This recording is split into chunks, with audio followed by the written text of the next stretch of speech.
Halo bro, assalamualaikum warahmatullahi wabarakatuh.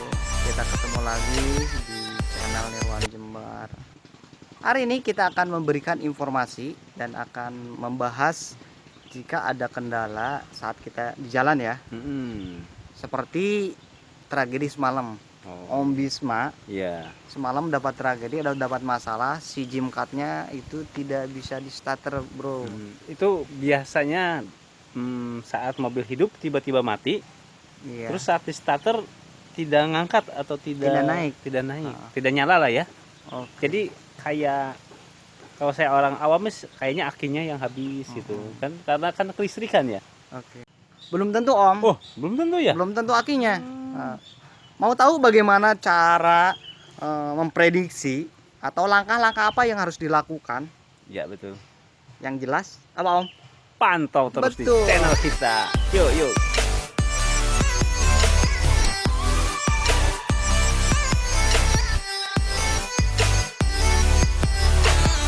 Oke bro, poin yang pertama kita masuk dulu.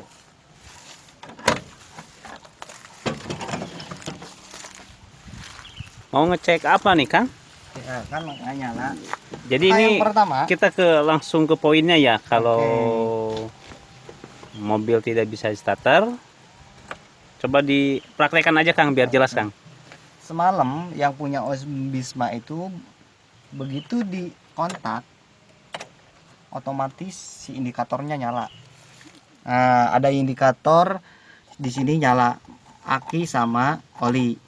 Ternyata pas begitu di kontak mau di starter, dia tidak naik atau tidak tidak naik lah, Tidak nyala lah. tidak nyala, betul, Si mesinnya. tidak nyala, betul, mesinnya tidak nyala.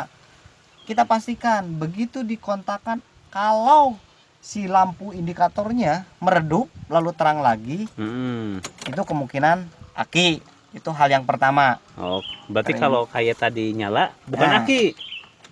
Nah, seperti Kalau ini. hal yang pertama di sini, ini kan nyala nih. Ya betul. Begitu pas di starter terus tidak nyala ke mesin, tetapi ini meredup lalu terang lagi, itu ada indikasi pertama aki. Nah, itu prediksi yang pertama aki. Iya.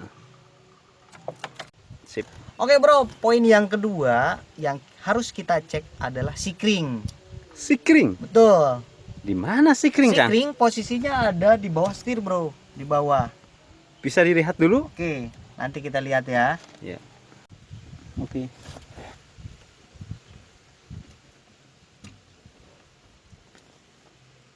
Ini adalah proses pengecekan sikring. Kita cek satu persatu. Nih, sikring yang ini kita lihat ada yang terputus tidak. Oh, ini nggak ada yang terputus. Kalau tidak ada, masukkan lagi.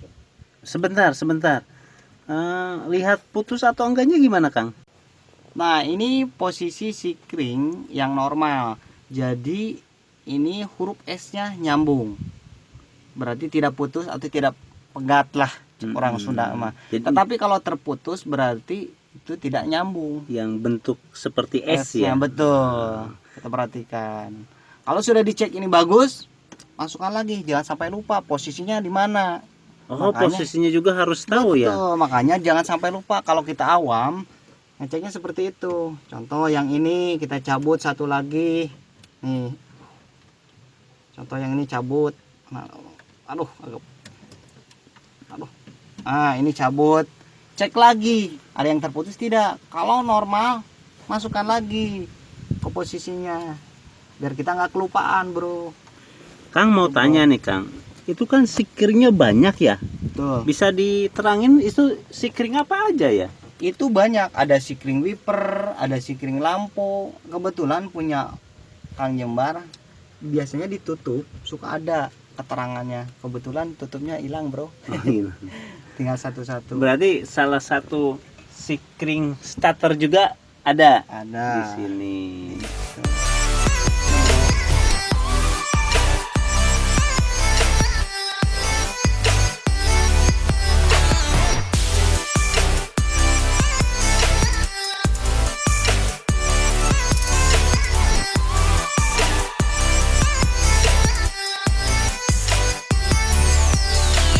Nah sekarang poin yang ketiga, kita cek dinamo starter ya.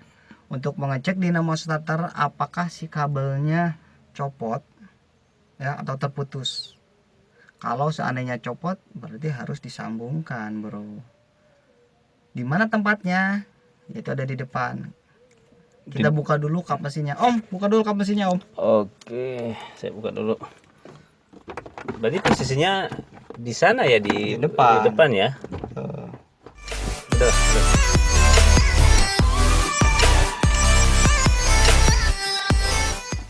Oke, poin yang ketiga Poin yang ketiga yaitu kita cek si dinamo starter ya. Kita cek apakah kabelnya masih menempel atau copot. Posisi dinamo starter nih ada di sini nih, Om. Sebelah mana ya? Nih, sebelah sini. Bisa Ini ditunjukin? dinamo starter. Yang mana, Kang? Nah, yang ini. Coba sorry, yang ini. Oh. Nanti kita lihat apakah kalau kabelnya si di mana? kabelnya ini kabel. Nih, kabel dinamo starter.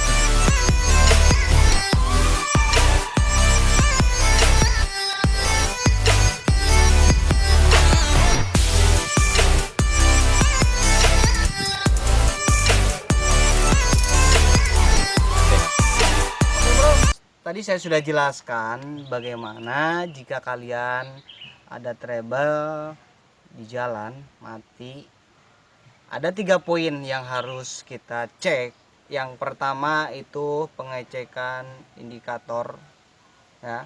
Yang kedua pengecekan sikring. Yang ketiga adalah mengecek si kabel yang menuju ke dinamo starter. Jadi kita harus cek dulu 3 poin itu, baru kita bisa menyimpulkan. Jangan sampai belum apa-apa, wah ini akinya harus ganti. Ternyata yang kena itu adalah nih dinamo jalannya atau coolnya tidak mengisi. Sayang kan kalau main ganti aja. Oke Kang, berarti ini lebih ke tahap awal ya. Betul. Tahap awal kalau kita dalam perjalanan terus tiba-tiba mobil mati ataupun mobil memang sudah mati, ketika mau dinyalakan tidak hidup. Nah, berarti kita yang 3 tahap ini yang perlu kita lakukan. Jadi jangan dulu panik ya. Jangan dulu panik, intinya jangan dulu panik, tenangkan diri, bro. Kalau kita panik, udah konsentrasi buyar, bro. Panik mikir harga aki mahal 700.000 atau 900.000. Wah, itu yang 3 poin itu kalian laksanakan, prediksi dulu, baru kita akan mendapatkan kesimpulan atau apa yang harus diganti, bro. Oke bro, jadi masih banyak hal ya yang perlu kita analisa selain yang 3 tadi. Sudah cukup atau ada lagi yang mau ditambahin nih? Atau saya akan perjelas lagi untuk memprediksinya. Contoh, pakai hal contoh yang pertama, begitu kita dikontakkan, si lampu indikator nyala yang di dashboard itu, di dashboard. Kita starter, ternyata kalau tidak nyantok ke mesin, tetapi ada ngeredup, berarti itu aki yang soak. Nah, kalau walaupun aki yang tekor atau soak, berarti tidak ada listrik kurang ya. Iya. Berarti belum tentu aki rusak, tapi cuma tekor. Mungkin saja nanti bisa dicas bagus lagi. Itu yang pertama. Ya. Dan kita juga harus tahu tuh dalam artian emang umur aki kita masih tua, lama atau baru. Jadi kalau misalnya apalagi kalau baru, nggak mungkin ya kalau aki baru, kalau memang bagus pengisian kelistrikannya nggak mungkin cepat tekor ya. Kecuali kalau aki kita udah lebih dari 3 tahun, kita sudah bisa memprediksi, oh sudah saatnya meren keluar lagi biaya untuk ganti aki yang baru. Ya, itu yang pertama. Terus yang kedua, kita cek sikring ya, satu persatu sikring ada yang putus atau tidak. Seandainya kalian tidak tahu sikring di mana, yang aman kita cabut satu sikring, kita perlihatkan, cari putus tidak. Kalau tidak putus, aman, masukkan lagi biar kita tidak kebingungan di mana posisinya. Cabut lagi, periksa lagi. Kalau memang masih bagus, tetap. Berarti kalau memang putus, sikringnya harus diganti. Harus diganti. Berarti bagusnya kita juga harus ada stok cadangan. Betul. Ya. Harus ada stok cadangan. Kalau memang pun tidak ada stok cadangan, minimal ada kabel kita pakai dililit lah untuk di jumper supaya bisa nyambung. Tapi itu antisipasi kalau darurat. Jangan selamanya bayar. Kalau sikring tadi kan kecil ya. Kira-kira harganya berapa, Kang? Sikring murah lah. Murah ya? Paling berapa? 3.000 lah satu. Wah, kalau 3.000 mah beli aja buat stok ya, itu. daripada ribet nanti. Betul. Terus apa lagi? Nah, setelah dicek ternyata si sikringnya semua tidak ada yang putus. Baru kita langsung ke depan di mesin, kita lihat dinamo starter apakah si kabelnya tersambung atau tidak. Kalau tidak tersambung berarti itu masalahnya. Tetapi setelah kita cek dinamo starternya nempel, kemudian sikringnya tidak ada yang putus ya, kemudian si indikatornya nyala semua, berarti langkahnya kita harus cari jumper aki. Ya kan? Jumper aki. Nah, setelah di jumper aki ternyata mobil nyala nih setelah di jumper. Kita cek di indikator. Kalau begitu mesin nyala ternyata indikator ada lampu aki menyala, berarti itu pengisiannya yang jelek, yaitu adanya di dinamo jalan. Tetapi dinamo jalan belum tentu dinamonya rusak semua. Itu kemungkinan biasanya coolnya itu tidak mengisi. Itu bisa dicek atau bisa diperbaiki ke tempat dinamo. Kalau untuk cool murah sih, daripada harus beli satu bundel, harganya lumayan bro. Makanya kita harus mengecek. Nah, dari tadi Kang Jembar udah banyak nih menjelaskan cara-cara atau trik tahap awal pengecekan komponen kelistrikan kalau misalnya mobil kita tiba-tiba susah nyala. Begitu, Kang? Iya. Kesimpulannya itu saja sih 3 poin yang kita harus cek. Intinya yang pertama jangan apa? Panik, bro. Jangan panik. Nah, kalau panik jadi konsep yang sudah ada itu akan buyar. Pokoknya jangan panik. Telepon aja teman lah. Oke, bro, mungkin itu saja informasinya, mudah-mudahan bermanfaat ya. Ya, kita akan memberikan informasi tentang sekitar Jimkat, jalan-jalan dan jelajah negeri. Oke, bro. Mungkin itu saja. Assalamualaikum warahmatullahi wabarakatuh.